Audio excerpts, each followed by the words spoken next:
Well, here's the meme of the month. This one is for Kim. I've seen your Facebook statuses. You're getting a dictionary for Christmas. Kim is the spelling challenge, we'll say, right? Who's with me? Anyone else have a... She's not alone. But here's a dirty little secret. I got all A's in spelling. So well, yeah, there is that. Well, Jenna and Kim both emailed me some really good memes this afternoon, but I already had everything put together for the show, so I asked them. Right? Yeah. I asked them to put those in the comments. So when we have the show will go live, or the recorded version of the show will go up later, and I want them to share them because there was a lot of good Christmas memes. Which maybe we'll do a call out for Christmas memes anyway, because I love seeing those. Yeah, that would be a good one. Yeah. Okay, so Adultitis Fighters, we've got something to try this month. So this was something that we challenged our Wonder and Whimsy Society members in November. So every quarter we send a mystery mailing. And in the mystery mailing, there's usually some sort of a do not open until envelope or something. So it's kind of a surprise, right? Right. There are probably some people who rip it open right away. But it was like do not open till November. Well, what was in there were some little tiny cards. We kind of called them sunshine cards, and a dollar bill. Because the challenge was called Mystery Moolah. And the idea was to put some cash in a little card with a nice note and leave it for someone to find, like on their windshield or something like that. Sometimes just surprising people with a little note. So sometimes you get those little flyers that are kind of annoying, and God forbid you get a ticket. Nobody likes those. But most of the things on your windshield are not positive. No. Right. So we kind of thought this was kind of a neat little challenge.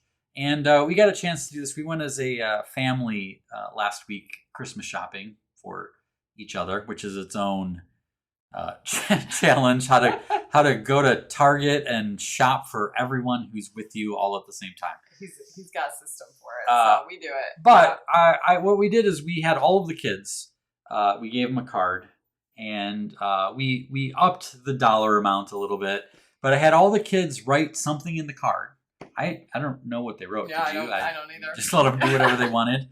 And then we parked the Target and we all scattered, and just kind of slipped it under a windshield wiper. And this was actually a staged photo. We were so nervous people were going to see us. Yeah, we weren't taking pictures of people's cars. We weren't taking pictures. We were just like, let's do it, get it done.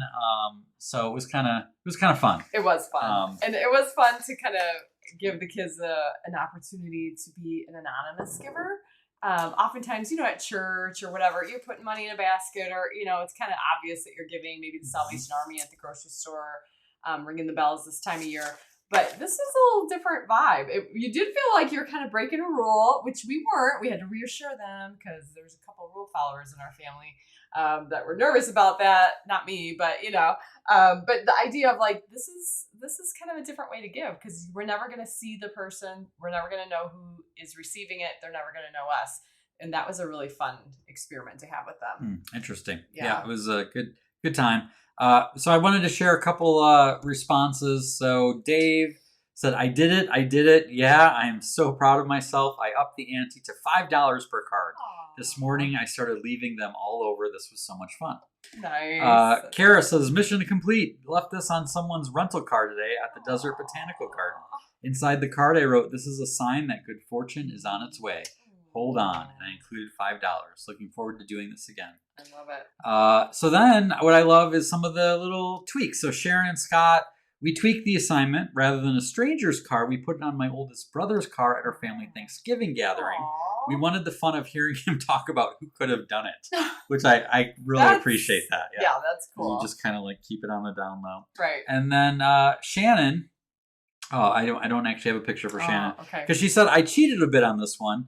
Instead of hiding cash and a note on a car window, I convinced some of my local librarians to let me hide some notes and gift certificates in a few of the books in the library. I can only imagine how much fun a child will have when they open up a kid's cookie cookbook and discover that they were just received a $15 gift certificate and a quest to bake a batch of cookies for someone else, or the delight of finding 2 passes to our local dinosaur museum tucked in a tome about paleontology. Oh, that is what I'm talking about. Leveled right there. up. And there, I'm kind of peeking at the comments. There's some adultitis experiences of people not having the best, and you know what that is it really is, we're so trained to not expect good things, especially with paper and pamphlets, and you go to the mail and you just come back with all this junk mail that's going to recycle all the time. So I think it is a process for us adults to receive any sort of good news or good fortune.